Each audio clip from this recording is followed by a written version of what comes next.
Corona చూస్తే భయంకరంగా రాబోతా ఉంది, జాగ్రత్తగా ఉండండి అని వార్న్ చేసింది. అయితే తర్వాత చూసుకున్న లెక్కల్లో చూస్తే భారతదేశం మిగతా దేశాలతో పోతుంది. ఏంటి కారణం అని చూస్తే వాడే ఒక కమిటీ వేసి తేల్చారు. అదేంటంటే ఇక్కడ ట్రెడిషనల్ మెడిసిన్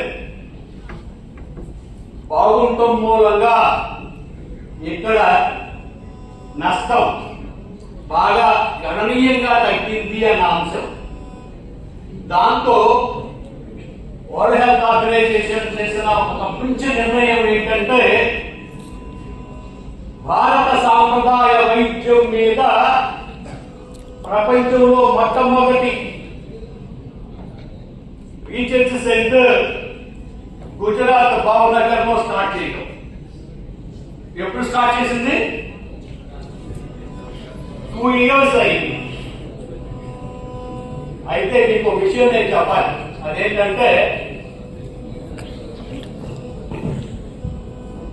22 సంవత్సరాల క్రితం